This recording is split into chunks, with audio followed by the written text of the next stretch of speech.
This was the Holy Chloris Empire, ruled by the Saintess.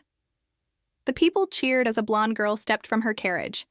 She was Yana Miandir, the 10th Saintess of the Empire. Some were moved to tears at the sight of her beauty, offering thanks just for her existence. Beside her, the Saintess's guard stood silent as the crowd chanted her name. The guard named Dana found it hard to understand their obsession. A beautiful face couldn't feed them or improve their lives. But she chose not to question their blind devotion. The Saintess smiled mercifully, then whispered that all those kneeling fools were bowing to her beauty. Their devotion traced back to the Empire's founding myth. Long ago, when monsters ruled the land, humanity was helpless until a savior appeared. She was Flora, the first Saintess, chosen by the goddess Chloris to save humankind. Blessed with divine power, Flora destroyed the high-ranking monsters. From then on, people worshipped both the goddess and the Saintess, and the Chloris Empire was born. Before disappearing, the goddess decreed that divine power would pass to the first daughter of the Miandir bloodline. With her eyes closed, Flora prophesied that her descendants would forever inherit this sacred gift. Even after 1,000 years, daughters of the Saintess's line are still born with divine power. In the past, when monsters roamed, the Saintess stood as the Empire's true protector. But now, in peaceful times, she has become more of a symbol, an idol of the nation.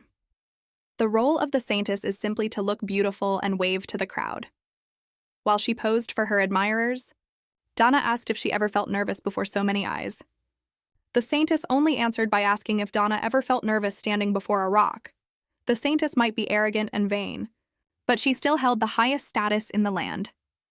Dana wanted to slap her after hearing those words, but forced herself to stay calm. The Saintess added that Dana was lucky, since not every royal guard had the privilege of seeing her beauty up close. She reminded Dana to feel honored.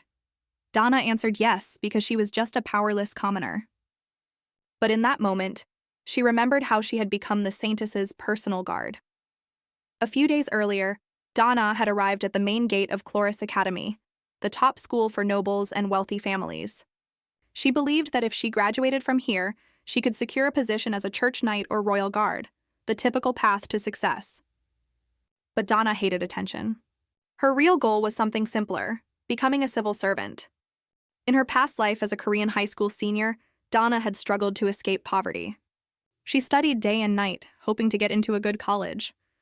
But before she could even take the entrance exam, she died in a car accident. That was when she realized that no matter how hard you work, life doesn't always go as planned. She was then reborn in a completely different world, not inside a novel, not as some chosen heroine, just an ordinary girl in an ordinary family. No money, no special connections, no male lead to sweep her off her feet. Her only dream was stability, a safe, modest life with a house when she grew old. If she could last 3 years at the academy, maybe that dream would finally come true. But just as she was starting to believe it, shocking news hit her. The teacher explained that the dormitories were still under renovation. The wall destroyed in last year's magic class hadn't been repaired. Then he asked if Dana hadn't received the notice before admission. She nodded stiffly. The teacher explained that the renovations would be finished in about a week, so for now, Dana should stay in a villa near the school, but Dana quietly replied that she didn't have a villa. Shocked, the teacher asked how a student of Chloris Academy could not own one in the capital. Then he realized and asked if she was Dana Rolang, the special scholarship student from a commoner family who had forced her way into this noble's academy through the entrance exam. The teacher composed himself, admitting that her situation made sense if she were a commoner, and began thinking of a solution. Dana quickly told him it was fine and that she would just sleep anywhere outside the school. Then a voice came from behind her. It was the Saintess, Iana. Dana froze in awe. This was the first time she had ever seen the Saintess in person, rather than in portraits. The teacher rushed to her, startled, and asked why she had come. With a radiant smile, the Saintess explained that she would be staying at the academy for a while and had come to greet the teachers. She added that she had overheard something she couldn't ignore. With gentle eyes, she said she wanted to help a lost lamb with nowhere to stay. The teacher, blushing at her beauty, immediately agreed to let her handle the matter. The Saintess turned to Dana, smiling, and said there were plenty of empty rooms at the temple where she lived, so Dana could stay there until the dormitory was repaired. When asked if she felt uncomfortable, Dana answered no and expressed her gratitude. Curious, Donna asked how the Saintess knew her name. The Saintess replied that she had memorized every new student's name and remembered Donna because she was the scholarship student. She added that she had actually been wanting to meet her. When Donna asked why, the Saintess said she was curious about what kind of person she was and how a commoner like her had managed such impressive grades despite having so few opportunities. Donna thought to herself that the magic theories of this world felt like high school test questions, just written in another language. That didn't make them easy, though. She explained that she had learned a lot by reading while running errands in her town. Which wasn't exactly a lie, she went on, saying that people born into unwanted positions also suffer, but those who inherit nothing must carve their own path through even harsher struggles. The Saintess listened and said Donna must have endured many hardships, praising her for being incredibly humble. But Donna answered that she had never considered her life pitiful. Not inheriting anything meant she was free to live as she wished. With no burdens or responsibilities she hadn't chosen, everything came down to how she lived her own life, and worrying too much only made it harder. The Saintess was stunned by Donna's words. She told her that she was truly fascinating and that she wanted to speak with her more in the future. Then, with a smile, she asked if Donna would be her friend. The Saintess explained that she had no friends her own age, and this was the first time she had enjoyed such a pleasant conversation. Donna was stunned by her request and asked again if she truly wanted to be her friend. She could hardly believe that someone ranked above royalty would want that. For a moment, Donna thought that being close to the Saintess might help her land a good job in the future. But she still refused, saying she didn't need friends. The Saintess was shocked. Donna explained that her scholarship required her to remain at the top of her class until graduation, so she had decided to avoid distractions and focus only on studying. Getting involved with a public figure like the Saintess, she thought, would only bring unnecessary trouble. As Donna was about to apologize, she froze. The Saintess was staring at her with a chilling expression. Then, in a cold voice, the Saintess said it was a shame. She admitted she had been too eager and only wanted to know Donna better. But with a bright smile, she added that they could take their time since soon they would be living under the same roof. The Saintess brushed it off, saying the temple was simply her place of prayer, as if nothing unusual had happened. Yet Donna couldn't shake the feeling that she had glimpsed something unsettling in that moment.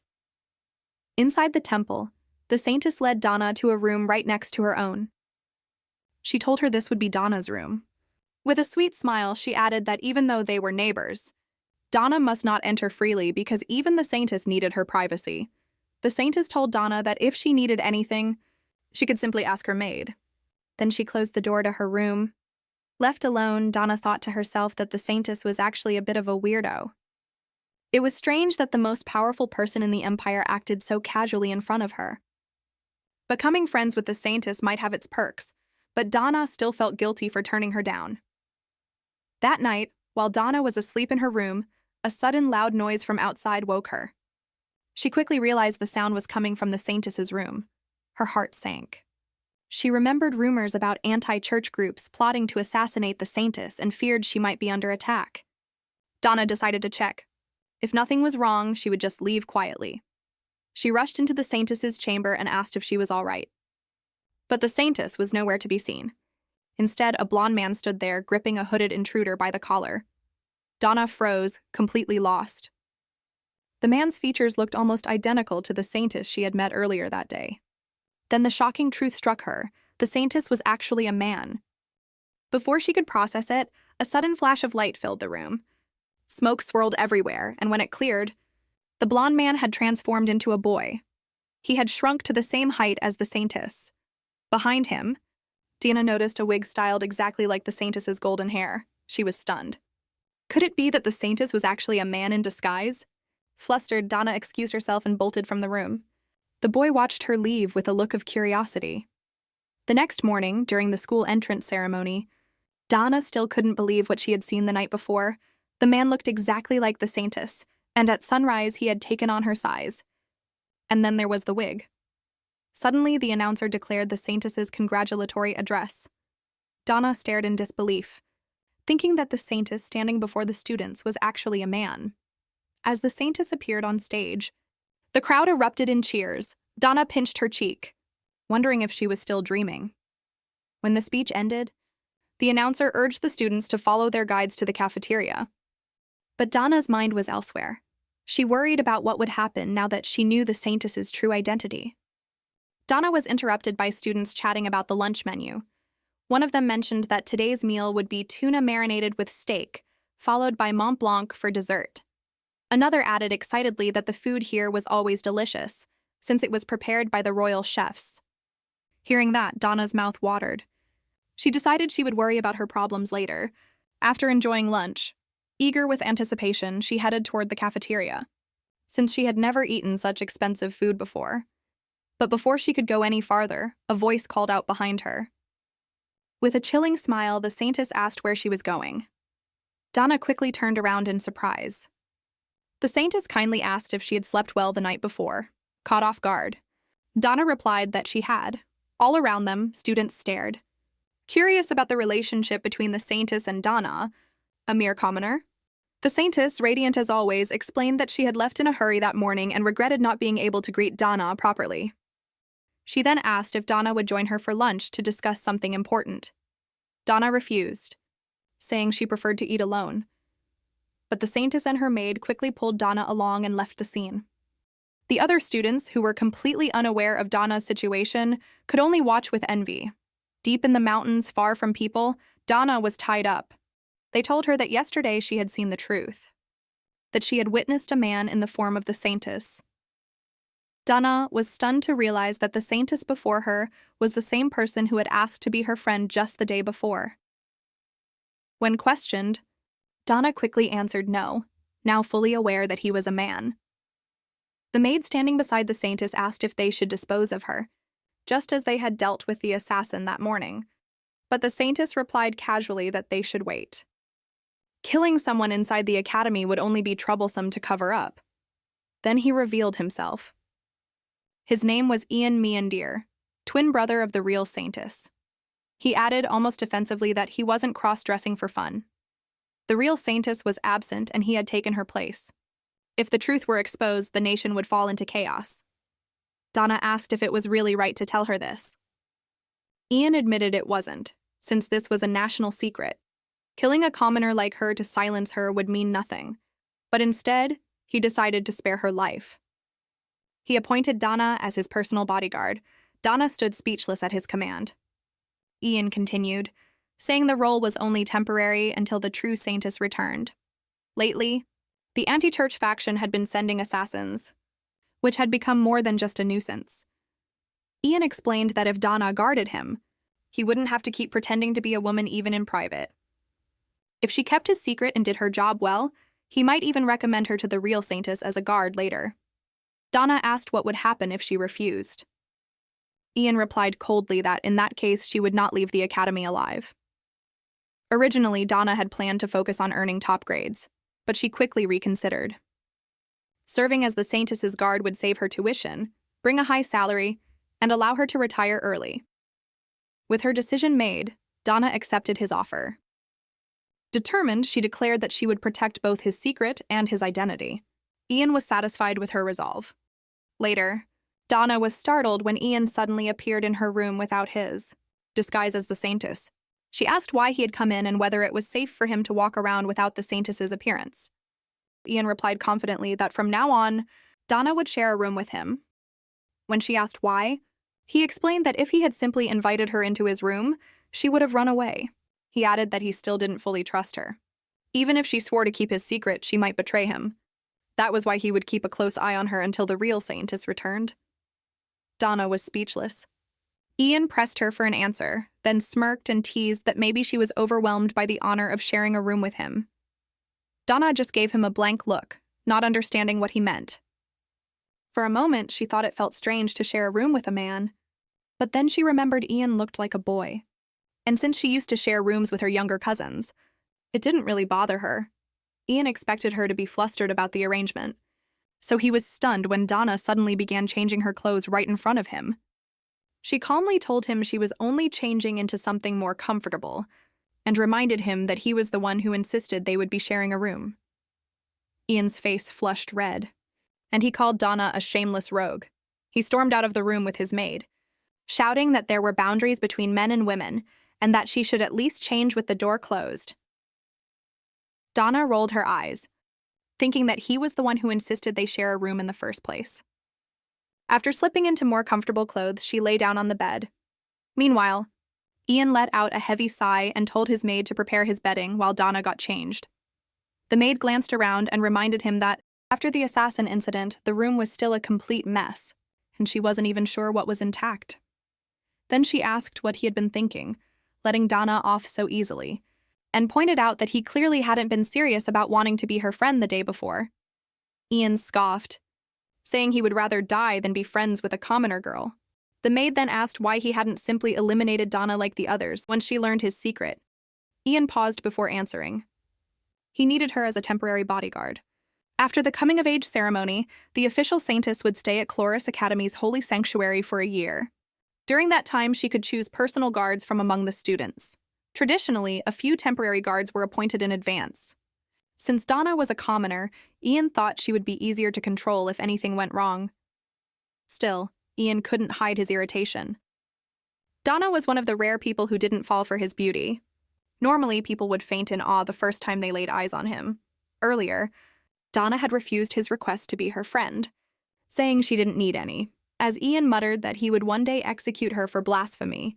His maid Finn remarked that he looked oddly pleased and asked if he liked Donna. Ian flinched at the question and snapped, demanding how he could ever like a commoner girl like her. With a sigh, he explained that it was all because of the bet. Since he had accepted the terms, he was bound to play the perfect Saintess for the sake of his freedom.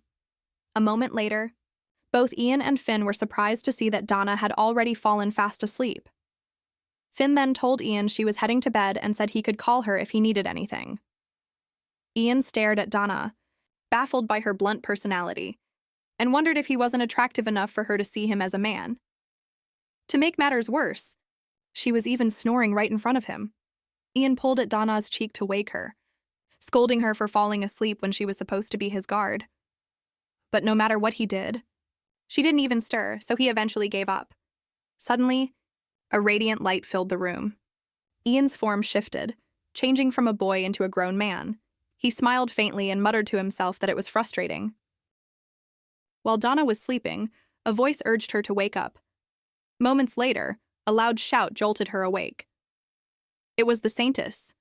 Annoyed, the Saintess asked if she wasn't going to get ready, remarked she had never known a royal guard to sleep more than their master. Donna then recalled how tall the Saintess had seemed when they first met, and wondered if she had simply been too distracted to notice properly. Finn explained that Ian was under a temporary transformation spell. At sunrise, he appeared around 14 years old, but at night he returned to his true 19-year-old form. Finn added that maintaining this ridiculous disguise required considerable effort. Ian snapped at him to ease up, but Finn calmly replied that there was no point in wearing a corset unless it was pulled tight. Frustrated, Ian declared that he wouldn't let Iana get away with this once she returned. From behind, Donna asked if Iana was the real Saintess's name and where she was now, since he needed a stand-in. With a heavy sigh, Ian admitted the truth. The real Saintess had run away because she no longer wanted the role, and she had disappeared with her lover. Donna thought that both siblings had formidable personalities. Ian added that the church was secretly searching for Iana, so it would not take long to find her. He then told Donna to change into her school uniform while he and Finn stepped out. Donna asked why the maid could not just stay with her, since she was a girl. Ian smirked and revealed that Finn was actually a guy, not a girl. Donna was shocked and asked why he was dressed that way and if he was cosplaying. Finn, embarrassed, shouted at Ian, saying he should not put it like that, because it gave the wrong impression. Finn then explained that Ian had told him to disguise himself as a maid, because having male attendants around the Saintess would spark rumors. Ian, acting playful, asked when he had ever said such a thing. Tired of their bickering, Donna told them both to step out so she could change into her uniform. A Saintess's daily routine went like this. In the morning, she woke up, dressed, and went to school. Upon arrival, she attended the morning prayer or assembly, and sometimes joined classes to give a bit of fan service. After classes, she headed to the temple, where assassins often tried to attack.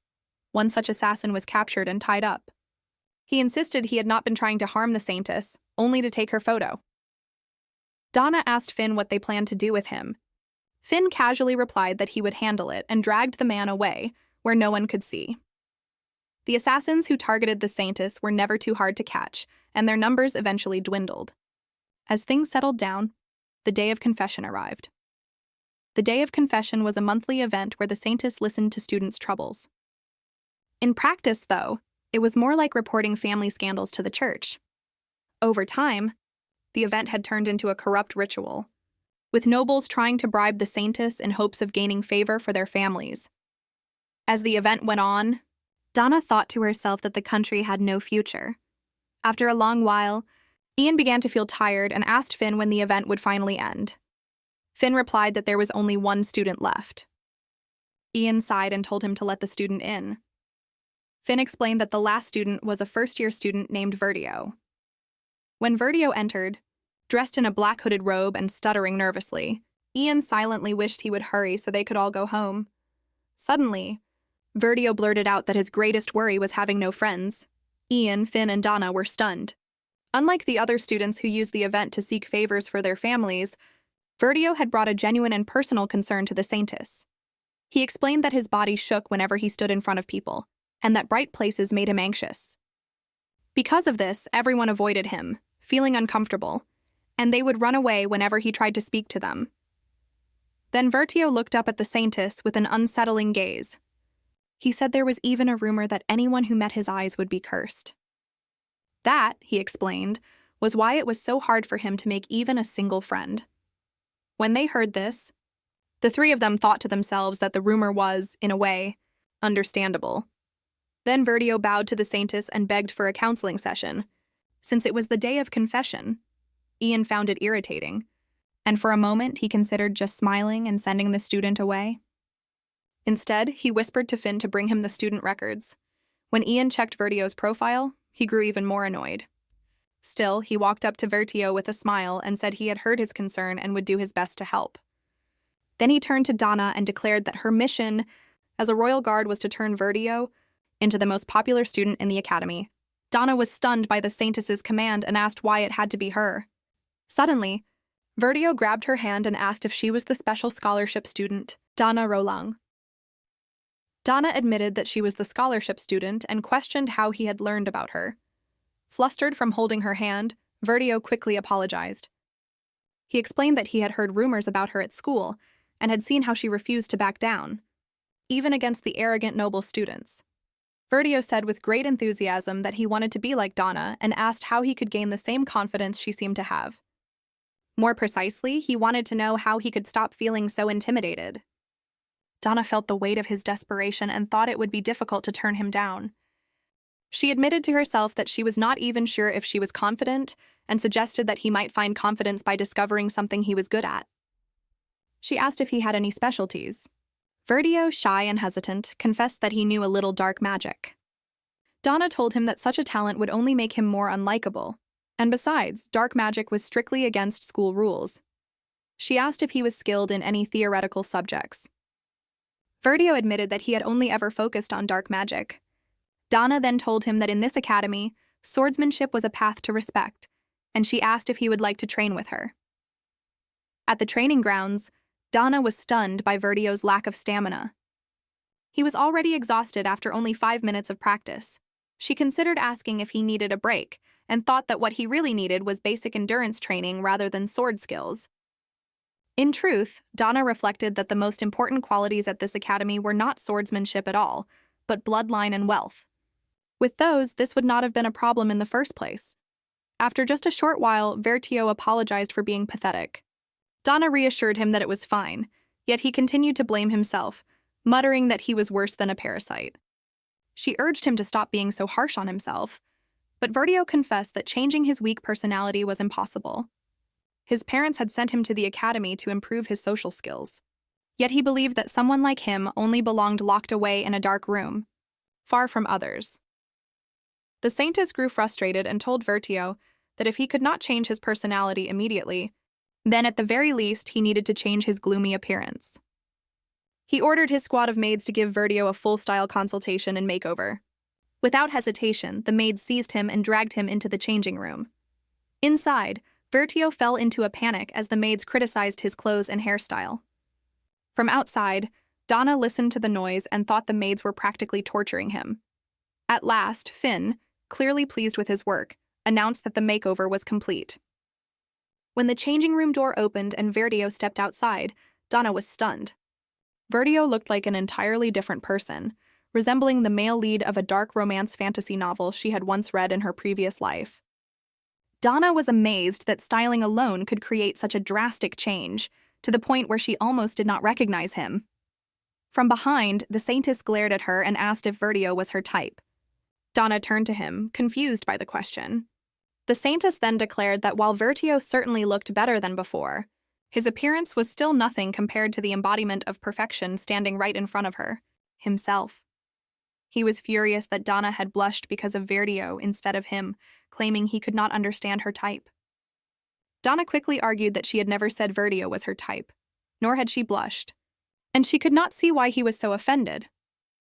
Vertio, looking uncertain, asked if he seemed strange and wondered if he should return to his old look. The Saintess, smiling sweetly, told him that was nonsense and assured him he looked much better than before. Still, the Saintess pointed out that since the school had already been in session for a while, most students had formed their own groups. This meant it would be much harder for him to make friends unless he was extremely friendly. To address the problem, the Saintess introduced a plan called Mission Social Debut. She explained that the best way for Vertio to meet new people was through unusual events, since those settings made it easier to strike up conversations than in ordinary situations. Fortunately, an entrance celebration dance party, a major academy event, was only a few days away. The Saintess insisted that Vertio showcase his new appearance at the party. When he tried to argue that his anxiety would not allow him to attend, she brushed off his excuse and moved on to the next step. She declared that if he wanted to be popular, he needed to learn proper etiquette. Without the ability to escort a lady, he could never be seen as a true gentleman. As practice, she ordered him to treat Finn as if she were a young lady and ask her to dance. Vertio, flustered by the command, reluctantly obeyed. He nervously approached Finn and offered her a compliment on her beauty. The Saintess cheered, saying it was a good start. But then, with an unsettling smile, Vertio suddenly asked if she knew anything about dark magic. The Saintess immediately cut him off, demanding if he was some kind of cult member for asking a lady such a question, and warning that it sounded highly suspicious. Vertio defended himself, insisting he only wanted to find common interests. The Saintess shouted that no one shared such unsettling hobbies and ordered him to memorize proper conversation topics. After an hour of her lecture on social skills, however, nothing had improved. Exhausted, Vertio apologized for being a burden. The Saintess let out a heavy sigh and reminded him that the party was approaching quickly, and he still needed more time to improve. As a solution, she declared that Vertio would simply attend with a silent concept. Donna then asked if this meant the Saintess was giving up on him. The Saintess explained that his looks were flawless, and if he just kept his mouth shut, he would be perfect. That way, he would give off a mysterious vibe that could make him popular. However, Donna had her doubts about that statement. The Saintess then said that her part was done and ordered Finn to take full responsibility, making sure that Vertio looked fabulous on the day of the party. Finn then grabbed Vertio and dragged him out of the room. After Vertio was gone, Ian felt satisfied with his solution. From now on, Vertio just needed to stay quiet all night at the party. Donna then asked him if it was really necessary to fake his personality. She added that if people only liked the image you showed on the outside, they weren't real friends, and it wouldn't last long. Ian insisted that Donna simply did not understand. In his view, people always wore masks, and unless they played the roles expected of them, they could never be truly loved. On the day of the entrance celebration dance party, the Saintess stood before the students with a radiant smile, declaring that the evening was a chance to enjoy themselves and build new friendships with their classmates. When her speech ended, she bestowed a blessing upon all who were participating. The students erupted in wild cheers, showering her with praise. Donna still could not get used to their fanatical devotion. As she stood among the crowd, she suddenly heard her name being called. It was Lorenz Lopez, the second son of House Lopez. He remarked that she must feel proud to serve as the Saintess's temporary guard, especially since she had appeared not in a dress, but in a knight's uniform. Lorenz asked if Donna could not afford a proper dress, since she was a commoner. Donna calmly explained that it was tradition for the Saintess's guard to wear their uniform at official events. She then asked who he was and why he was trying to pick a fight with her. Her question shocked the student standing next to Lorenz. He was offended that she did not even know his name. The student quickly explained that Lord Lorenz was the second son of the prestigious House Lopez, a family that donated a vast sum of money to the church every year. On top of that, Lorenz had always held the highest grades in the magic theory study group, at least until Donna appeared. Regardless of this, the student insisted that Lorenz was a noble among nobles, the elite of elites, and someone like Donna had no right to speak to him as an equal.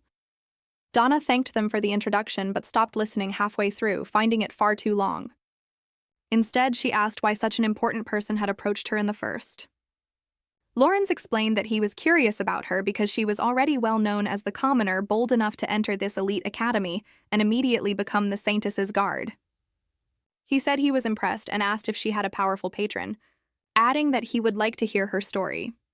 Since it would take time to talk, he suggested they continue on the terrace and remarked that it would do her no harm to be friends with someone from House Lopez. Donna, however, politely excused herself. She explained that she was attending the event in her role as the Saintess's guard and therefore could not easily abandon her post. Donna added that if Lorenz continued acting so arrogantly, he would likely never make any friends. Her remark left Lorenz speechless, while his followers grew furious and shouted that a commoner had no right to speak such blasphemy toward him. Donna found it unusual that she had stepped in with advice at all. She realized that making friends was even more difficult than she had imagined, since even the wealthy nobles were desperately trying to win people over. Glancing around, she began to wonder when Vertio would finally appear, noticing that he was still nowhere to be seen. Suddenly, the grand doors swung open, and the crowd murmured as a man entered the hall. It was Vertio. His appearance immediately stirred the room, and Donna found herself wondering whether the plan he and the Saintess had devised would truly succeed. Among the crowd, one girl asked her friend who he was. The friend replied that she had never seen him at the academy before. She added that if someone that handsome had been around, she would have remembered him and placed him at the top of her list of attractive men. Someone standing behind the girls interrupted, asking if this was really the time to be gawking. A red-haired girl snapped open her fan and, with a firm expression, reminded them why they were at the academy. Their mission, she declared, was to secure the finest spouse possible from among the heirs of the empire's most prestigious families. With his extraordinary aura and elegance, she did not doubt that Vertio came from a distinguished family and declared that he was without question an austere husband candidate. At her words, the girls rushed toward Vertio, insisting that only a bold girl could win the handsome man in this dating game and claim him as the future groom of her household. Vertio was taken aback. Suddenly, he was bombarded with questions from every direction. Under their relentless attention, he grew more and more anxious until he slipped into panic. At last, Vertio stumbled and fell, pulling the tablecloth down with him. The wine glasses crashed to the floor, shattering loudly, and red wine spilled across his clothes. In an instant, the lively atmosphere froze. The Saintess, watching from a distance, let out a frustrated sigh. As the heavy silence filled the hall, Vertio's nerves only grew worse. Then, in his panic, he suddenly remembered the Saintess's lecture, that the most basic rule of etiquette was to state his name first. Vertio introduced himself in an unsteady voice, giving his name. The moment he spoke, the crowd reacted with shock. Many recognized him as the creepy guy rumored to curse anyone who met his eyes. Some whispered that they had never even seen him before, while others questioned why someone who rarely attended class would suddenly appear at the party. As the whispers spread, Vertio's face grew pale. He blamed himself, thinking he should never have tried to be something he was not. His breathing grew unsteady and panic began to take hold. Then, just as the tension peaked, a hand reached out toward him. It was Donna. With calm assurance, she extended her hand and asked if he would grant her the honor of a dance. Vertio took Donna's hand and stood up. Standing awkwardly before her, he admitted he did not know how to dance. Donna, who was not very skilled herself, remembered the brief practice she had done with Finn before the party, something the Saintess had insisted upon. She reassured Vertio that he did not need to be perfect and only had to follow her lead. Vertio looked at her with admiration. To him, it was incredible that even after his humiliating stumble, she had still reached out to him without hesitation. He noted how she showed no trace of unease, even with the entire hall staring at them, and confessed that he could never be like Dana. Dana grew flustered by Verdio's compliment and thanked him, though she admitted she was not confident. She explained that she only pretended everything was nothing, and with time, it started to feel that way. If everyone else believed it was nothing, then eventually it became nothing. She then suggested that he imagine everyone around them as potatoes with eyes or as squids. Verdio let out a laugh, saying that was rather mean. Dana, puzzled by his reaction, wondered what exactly he found so funny about that. She wondered why Verdio wanted friends, since he seemed to prefer being alone and had unusual hobbies.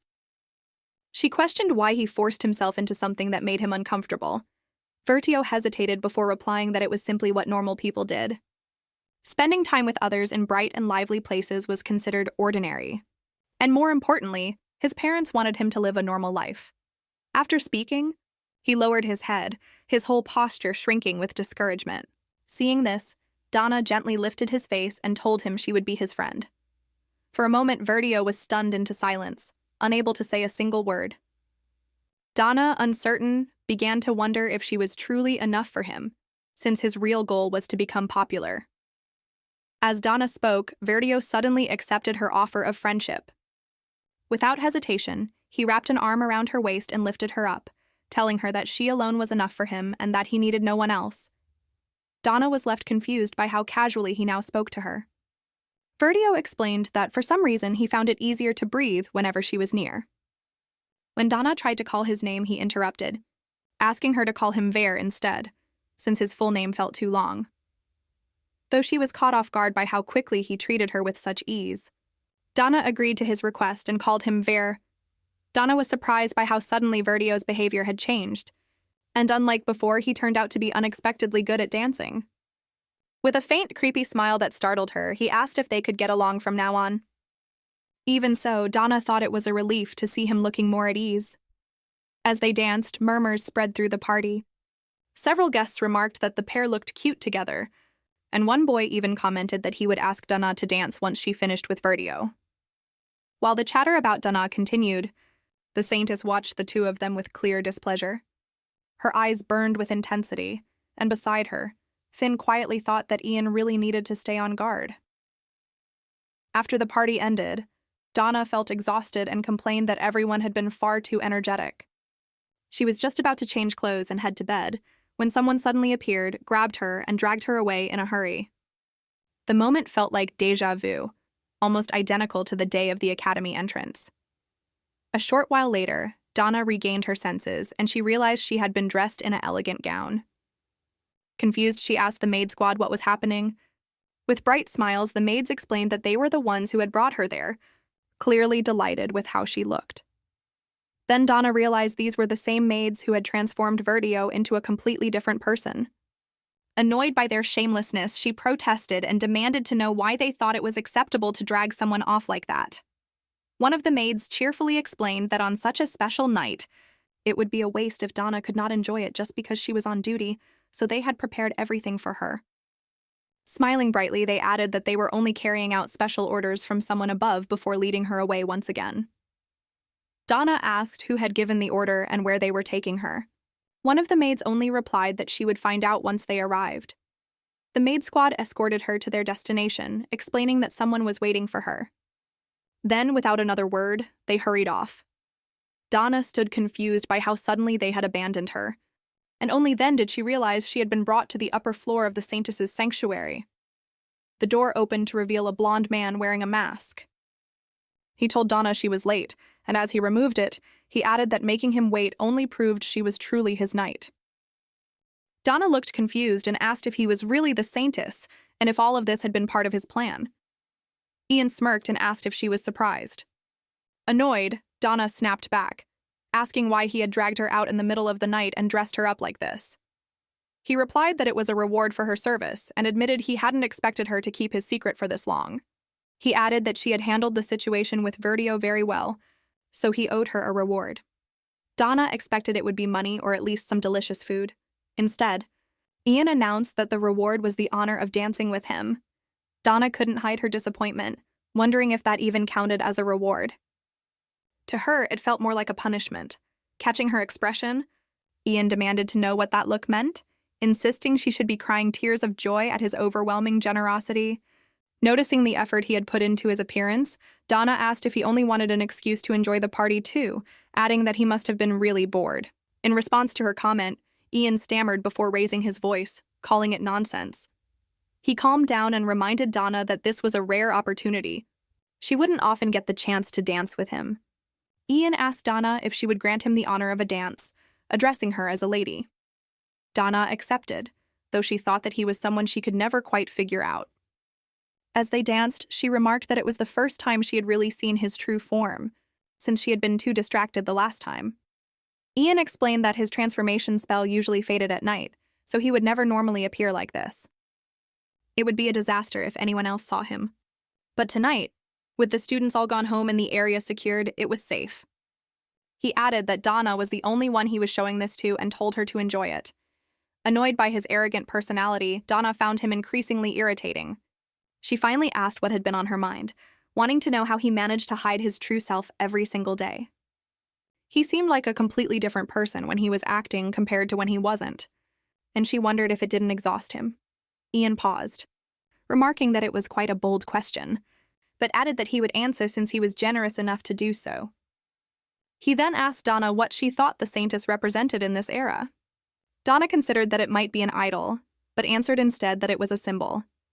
Ian agreed, explaining that the Saintess was seen as the flawless representative of the gods, someone expected to be perfect and without a single human weakness. The people of the nation found comfort in worshipping that illusion, believing it gave them safety. He went on to say that everyone hid their true selves to survive, forcing themselves to do things they didn't want and pretending it was fine. He admitted that he was no different. His role as the false Saintess was to play out the fantasy people demanded, because no one wanted a Saintess with flaws. Donna looked at him without hesitation and said she liked him better when he was simply himself. He froze, surprised, and asked what she had just said. Donna admitted that when they first met, she had found him difficult to deal with. And even now, he wasn't exactly easy. But she added that she felt more at ease when he was being honest like this. Hearing that, Ian's face flushed red. At that moment, fireworks suddenly lit up the sky, drawing Donna's startled gaze upward. But Ian's thoughts drifted elsewhere. He remembered the days of his confinement, when someone had told him he was nothing more than a substitute for the Saintess, and he wondered what worth he truly had beyond that role. Donna watched the fireworks blooming across the night sky and asked Ian if this event had also been arranged by him. Ian answered with pride that, as the Saintess, he had the authority to make such things happen. With a soft smile, Donna turned back to him and remarked that someone as unusual as he was truly one of a kind.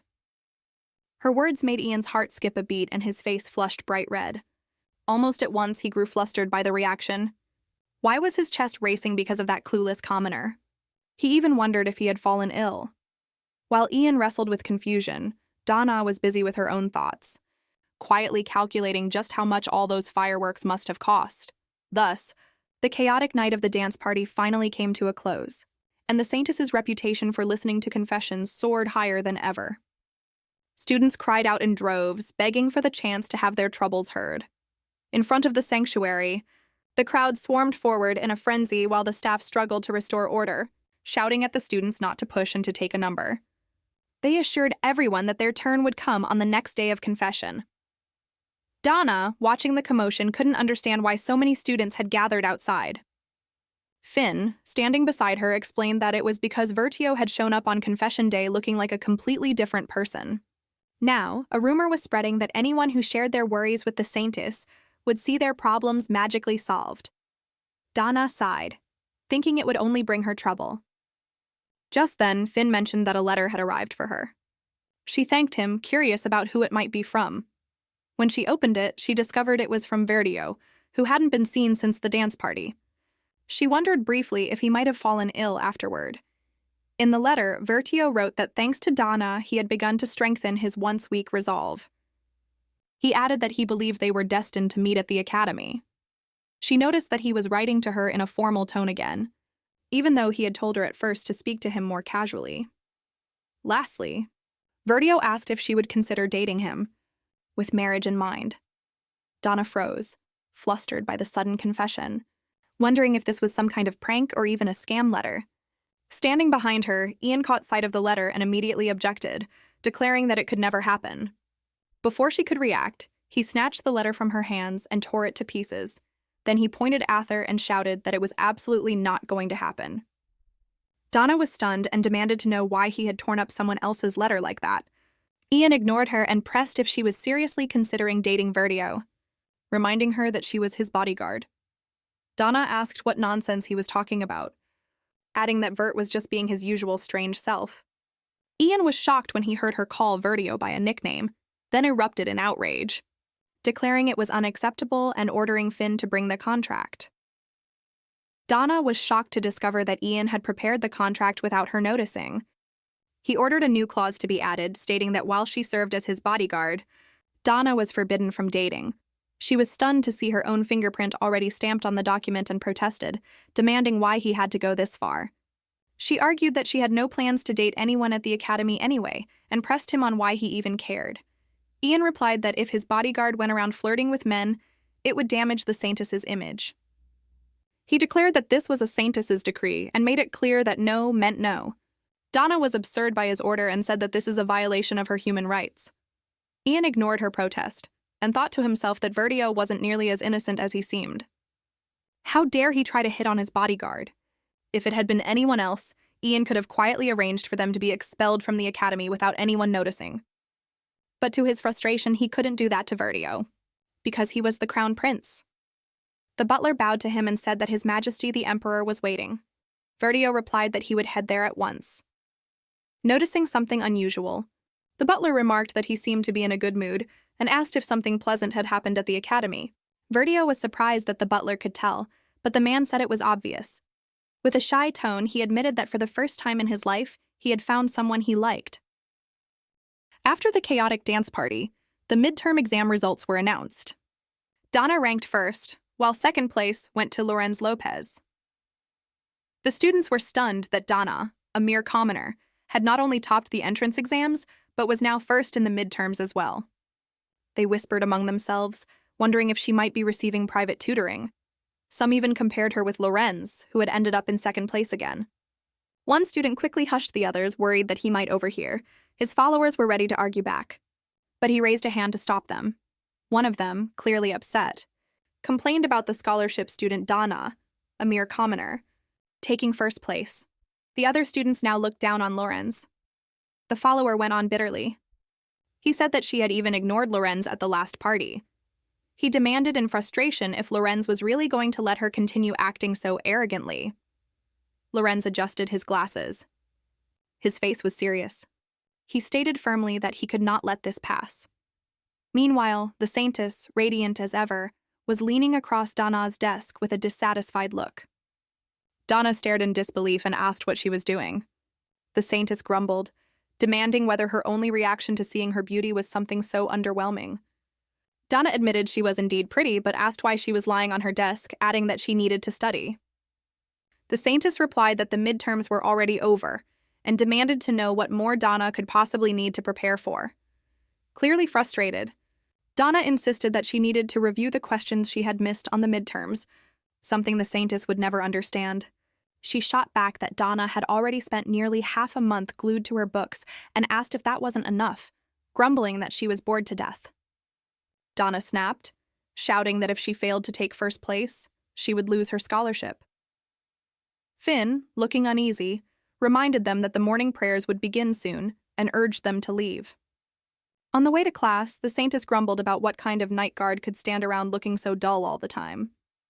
She added that after seeing her beauty, how could anyone possibly focus on studying, and she couldn't understand Donna at all.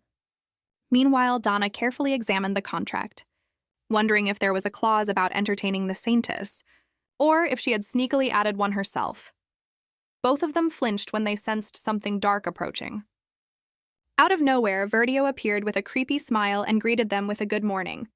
The Saintess nearly jumped out of her skin at his sudden appearance, while Donna simply asked what had brought him to the chapel and remarked that she thought he was still skipping school. Verdio, with a bashful smile, said he had only come to greet Donna and asked if she had read the letter he sent last time. Donna answered that she had indeed seen the one where he mentioned marriage. Honestly, she was taken aback. She asked if it was some kind of new prank that was trending these days. Hearing her words, Verdio was crushed and faltered in place. He said that, of course, Donna must have felt awkward if someone like him suddenly came on so strongly, and added that anyone would have been uncomfortable. His shoulders drooped as he admitted he had gotten carried away all on his own, saying he had overstepped and apologizing to Donna. Flustered, Donna quickly explained that it wasn't that she disliked him, but added that such letters should only be exchanged between people with a special relationship, not between friends. Hearing her words, Verdio's expression shifted as though he had just realized something. Then, all of a sudden, he grabbed Donna's hand and asked if they were truly friends. Donna, remembering their promise, nodded and agreed. Then, fixing her with an intense stare, Verdio asked if they weren't just friends, but ultra-super best friends. Donna, flustered by the way he looked at her, agreed with him, but Verdio pressed on, insisting that he was her closest friend at the academy, and that no one else could take that place. Meanwhile, the Saintess had been watching their exchange with a faint smile. She then turned to Finn and ordered him to bring the item. Then Finn positioned the spotlight behind the Saintess and switched it on. A sudden burst of radiant light flared up, and Verdio froze in terror before rushing out, calling for help. Donna was stunned and asked the Saintess what was behind her. The Saintess explained that it was a reflector used for her halo effect, adding that she hadn't expected it to come in so handy in this situation. Only then did Donna realize why the Saintess always seemed to sparkle whenever she made a dramatic entrance.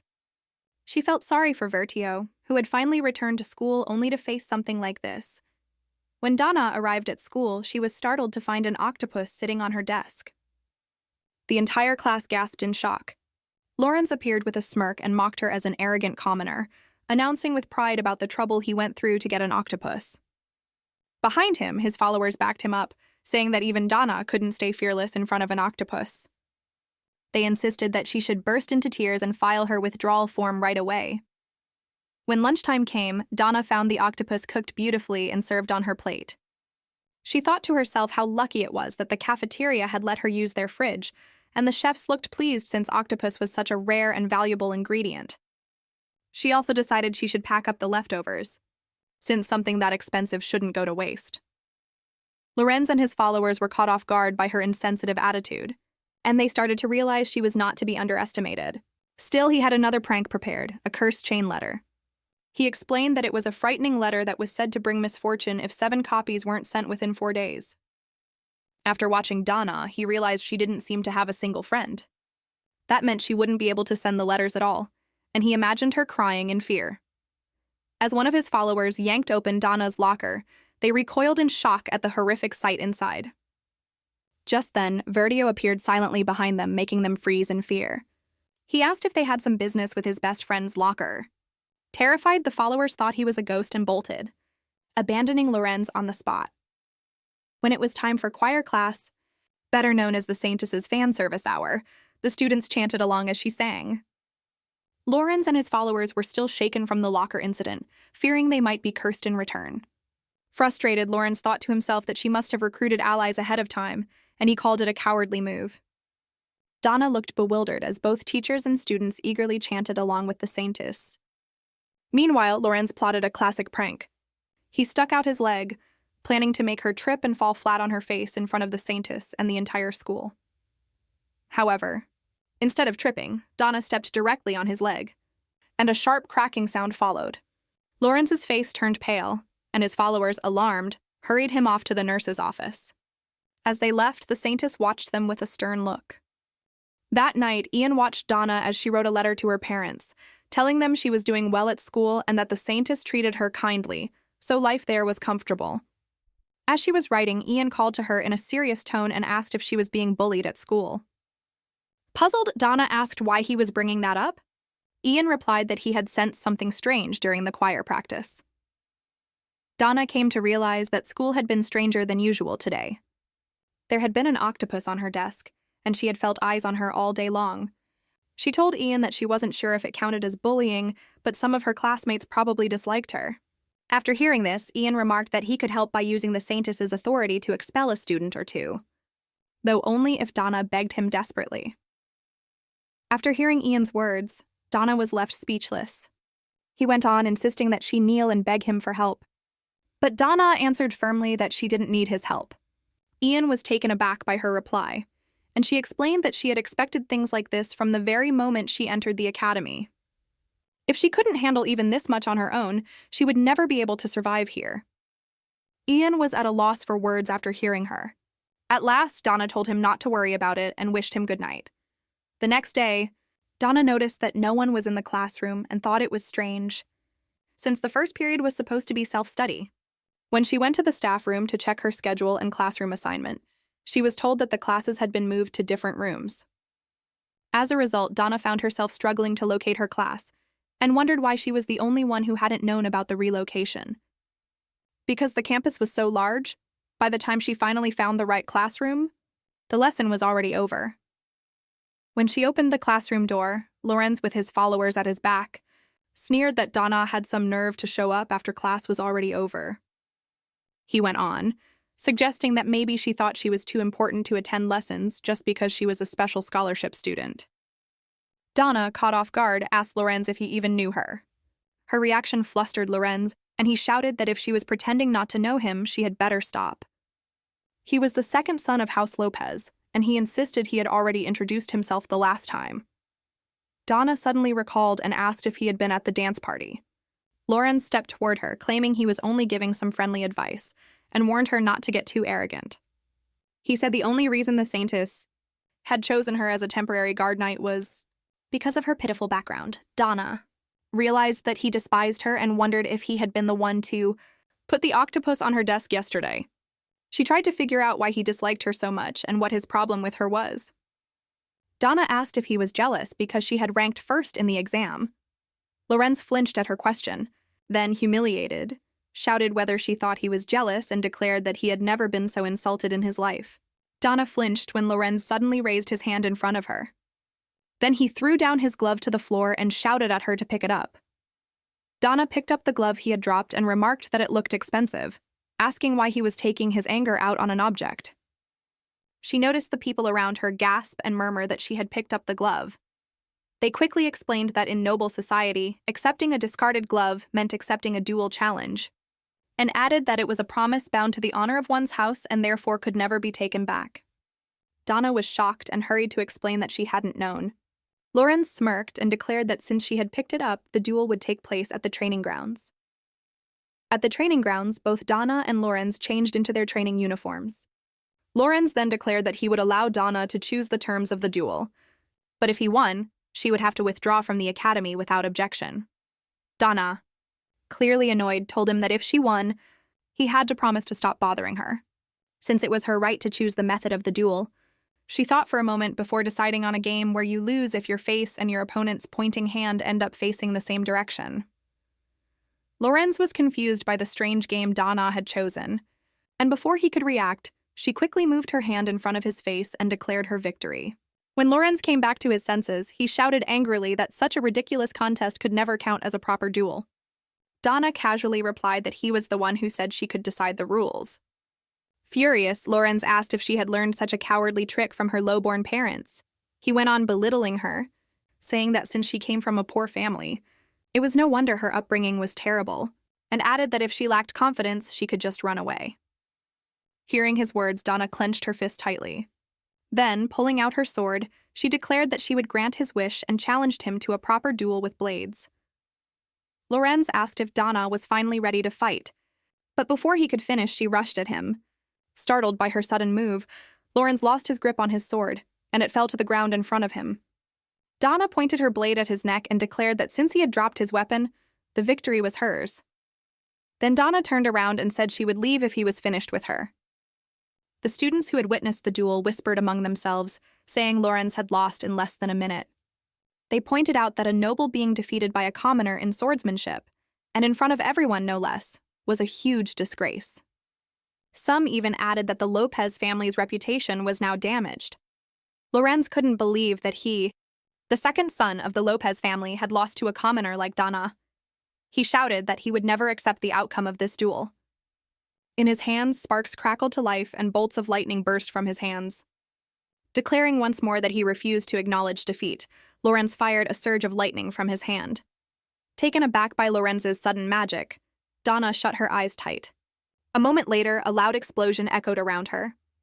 Donna stood stunned as the Saintess appeared out of nowhere and blocked Lorenz's magic attack. With a sharp, furious glare, the Saintess demanded if Lorenz understood that attacking her knight was a serious crime, no different from attacking the Saintess herself. After she blocked his spell, the surrounding students whispered in awe that the Saintess had defended against Lorenz's attack with her divine power. Lorenz was caught off guard by the Saintess's sudden appearance. She went on to say that she had always been grateful to Count Lopez, but this was something she could not overlook. She firmly reminded him that using attack magic without permission was a clear violation of Academy rules, and no one could claim ignorance of that fact. Her voice, sharp with anger, cut through the air as the Saintess declared that even if Donna was only a temporary guard, trying to harm her was treason, a serious crime. She demanded whether Lorenz was prepared to be expelled from the Academy and face punishment from his own family. At her words, Lorenz's face went pale and he collapsed to the floor. Donna looked at Lorenz's hopeless expression. Just as the Saintess was about to report the incident to the church superiors and Count Lopez, Donna stepped in and asked if she could forgive Lorenz this once. Her words left both the Saintess and Lorenz stunned. The Saintess snapped back in anger, saying no, and demanded to know why. Donna explained that she hadn't been seriously injured, and Lorenz didn't seem like a truly bad person. She added that if he had truly intended to harm her, he would have tried something much more subtle. Donna thought to herself that, from Lorenz's point of view, it must have looked like she was receiving special treatment.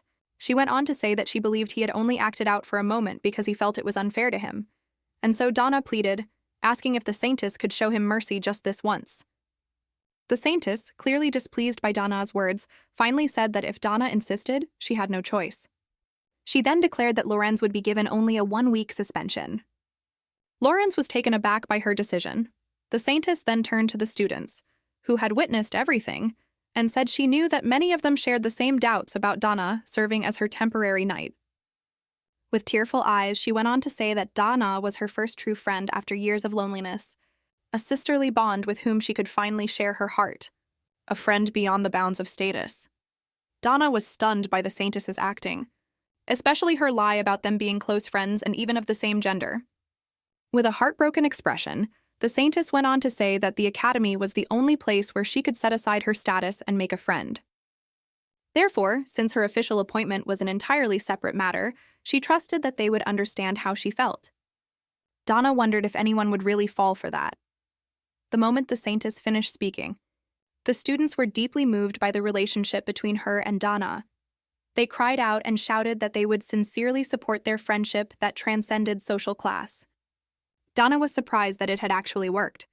As the students enthusiastically cheered them on, Donna thought to herself that this country was truly insane and that its people had lost their minds. Suddenly, Lorenz demanded to know why Donna had defended him. His face twisted with anger as he insisted she must have pitied him, spitting out that he would never accept such pity. Donna calmly replied that she hadn't pitied him at all. When he tried to argue further, she reached out her hand to him, urging Lorenz to stand, and said she understood what it felt like to work hard and received nothing in return. Lorenz was surprised when Donna suddenly apologized, admitting that she attacked while he was unprepared. She added that if things had gone differently, the result might not have been the same. Then she suggested that they let go of what had happened and firmly told him not to do it again. Lorenz was taken aback by her words. After a brief pause, he took her hand, got to his feet, and said that he understood. The Saintess looked at Donna and Lorenz with a displeased expression and quickly turned her back. That night, Ian still wore an unpleasant expression as he looked at Donna. She wondered what was wrong with him and why he had seemed so annoyed since that evening. Carefully, she asked if the holy power he had used earlier to block Lorenz's magic was real. She added that she had heard the power was passed down only to the eldest daughter of the Saintess's family, and questioned whether a stand-in Saintess like Ian could possess it as well. Ian replied that he did not have the power himself and revealed a gleaming item in his hand. He explained that it contained the holy power of the previous Saintess, and anyone who held it could make monsters obey and even use magic with its sacred power. Donna said it was a convenient item. But Ian explained that it was the last one, and it had lost all its power after being used that day. Horrified, Donna asked if he was really okay with wasting something so important.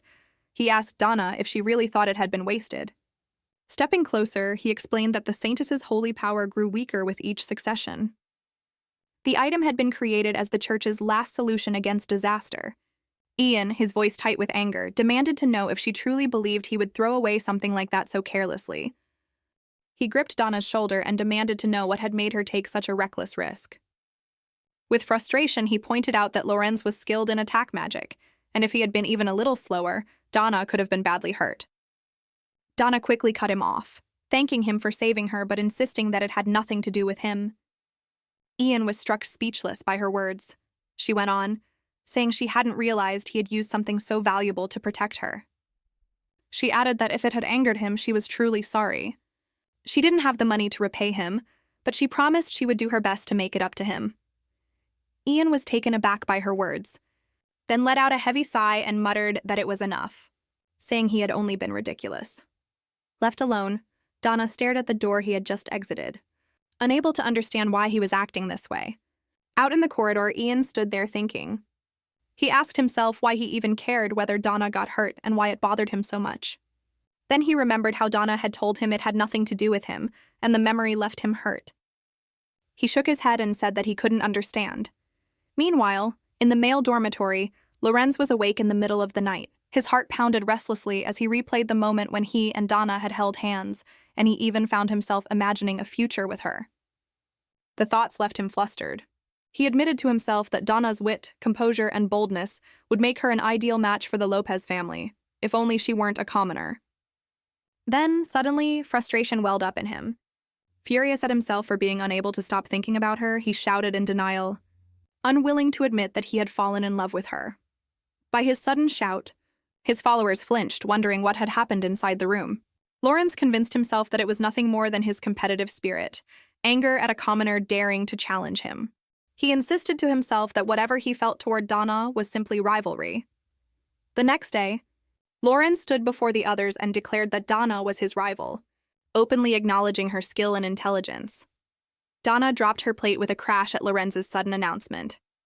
Behind him, his followers knelt with bouquets in hand, making the whole scene look more like a proposal than a declaration of rivalry.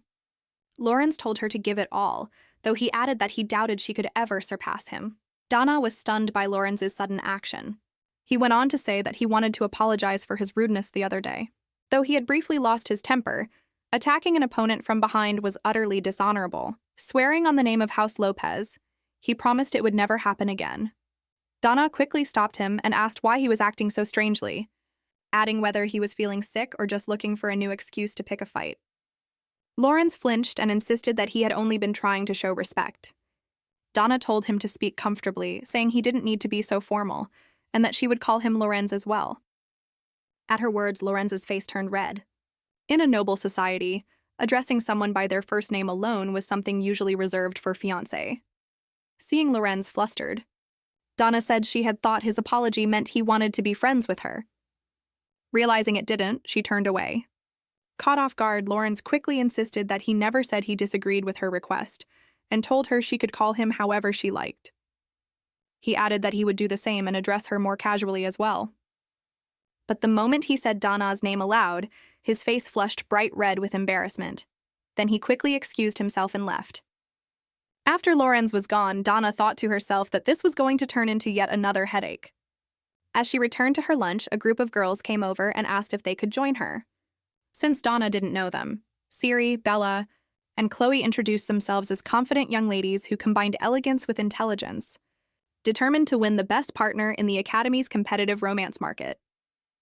After their flashy introduction, Donna thought they reminded her of Team Rocks from that famous TV show, and she felt like something even stranger had appeared. Chloe explained that they were in the same class and that they wanted to be her friends. She added that she was glad about what had happened with Lorenz. Donna asked if they were really fine with befriending a commoner like her.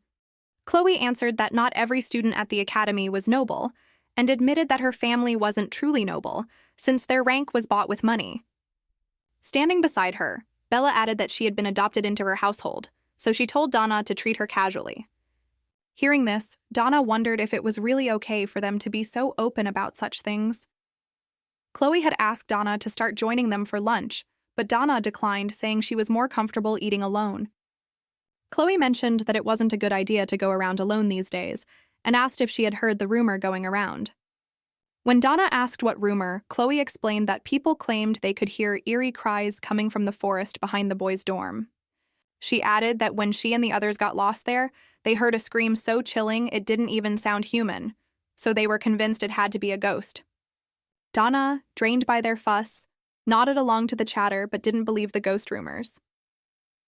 When the day of confession came again, now little more than a counseling session, the male students cried with fear and begged the Saintess to exorcise the ghosts said to be haunting the boys' dorm.